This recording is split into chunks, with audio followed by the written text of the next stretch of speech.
arek sithik dadi wong sing gharib ngaji ki sarang-arang sampean dulu mau ngaji sing tenang dan selamat gitu nggih. Saya akhir-akhir ini sering kampanye tentang sujud. Caranya gimana? Ini sekaligus untuk anak-anak PSQ utamanya karena yang mengkaji Quran. Kata ulama, mentahbib ya, menyenangkan orang kepada Allah itu butuh bayinah. Bayinah logika yang kebenarannya itu cara Jawa itu jelas welo-welo, sangat jelas. Namanya al-bayinah. Saya ulang lagi ya, namanya apa? Al-bayinah. Sehingga dengan logika itu orang yang kafir saja menjadi mukmin, yang fasik menjadi soleh, yang soleh bila ilmin menjadi soleh bil ilmi atau bil hujjah. Itu yang disebut Allah lam yakunil ladzina kafaru min ahlil kitabi wal musyrikina munfakkina hatta ta'tiyahumul bayyinah. Siapa itu rasulun minallah yatlu suhufam mutahharah. Jadi kemampuan argumentatif itu yang harus kita bela-belain.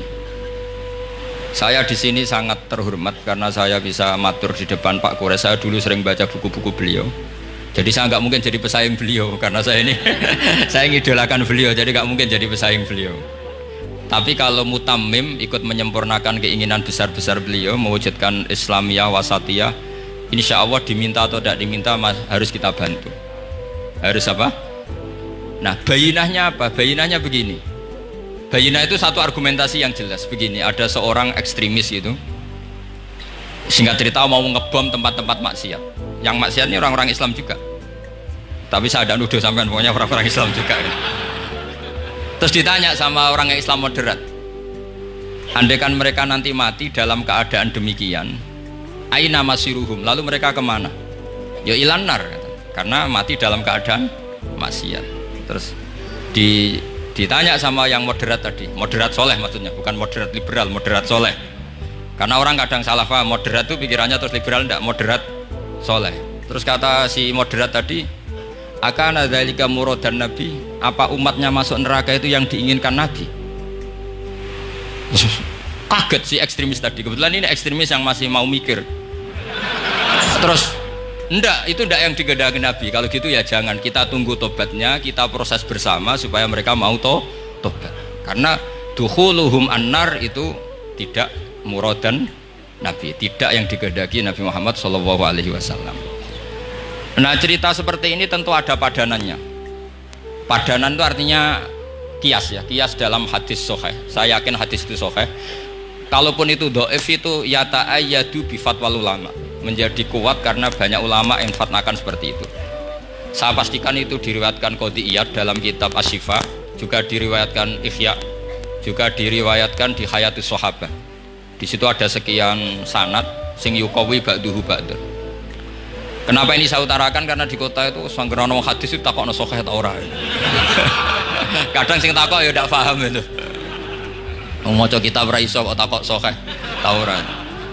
Yang ditanya juga aneh, terus berusaha jawab, padahal kadang ya tidak bisa juga. Jadi di hadis itu ada penjelasan begini.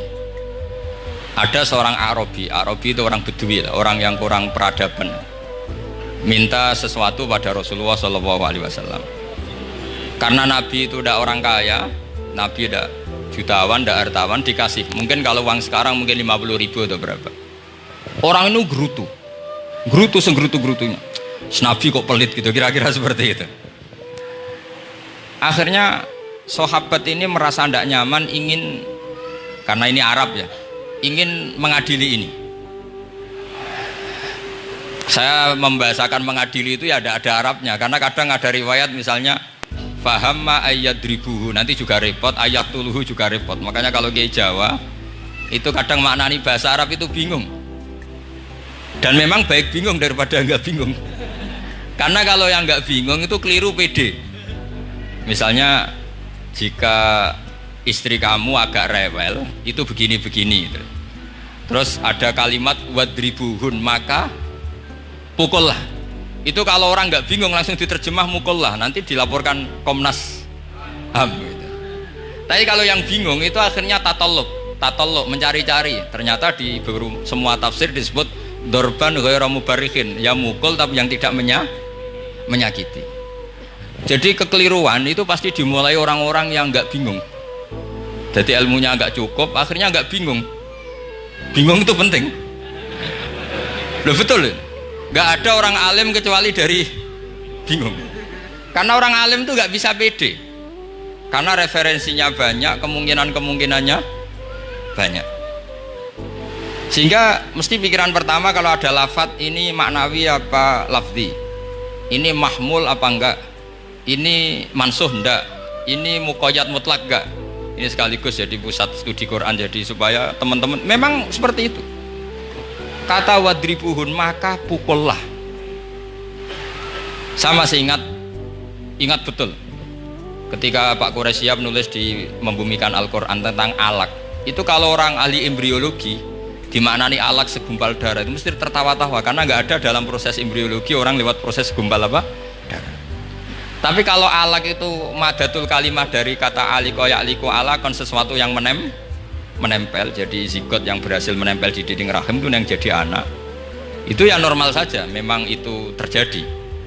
Ya barokahnya bingung tadi.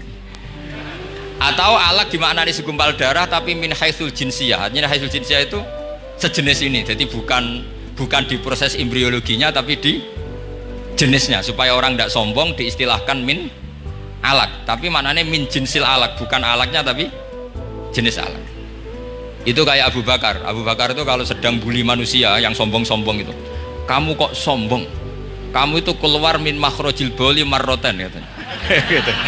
Supaya orang tidak sombong itu disilakan manusia itu yakhruju min makhrajil bauli apa? Marrotan. Kan kamu keluar dari makhrajil bauli berapa? 2 kali kan? Minar rojul lewat penis, terus nanti lahir juga lewat min makhrajil baul. Jadi untuk mengadili manusia supaya tidak sombong diistilahkan keluar min makhrajil baul marrotan. Nah mungkin alak kalau maknanya segumpal darah itu maknanya jenisnya seperti ini. Kenapa kamu sombong? Jangan digugat tentang itu proses embriologi kalau itu tidak ngalami itu. Jadi akhirnya barokahnya bingung itu alak dari proses embriologi maknanya apa? Aliko ya aliku alakon, sesuatu yang nempel, yang sukses nempel di dinding rahim. Tapi dari segi jenis mendidik tawadu, mendidik khafdul janah lil mu'minin, mendidik adzul wal ingkisar, rasa hina, nah, itu dengan makna tadi. Saya teruskan. Si Arabi tadi karena dikasih 50.000 gerutu, terus akhirnya Nabi memanggil Arabi tadi karena mau dipukulin sama sahabat. Nggak tahu mau dipukulin atau mau dibunuh, nggak tahu, pokoknya dikerasin tadi. Makanya nggak usah diterjemah. Kalau diterjemah nanti jadi bingung. Terus akhirnya dibawa sama Nabi, diajak masuk, dikasih banyak sama Nabi. Kasih banyak, ditanya sama Rasulullah, kamu sudah puas ya Arabi? Sudah ya Rasulullah.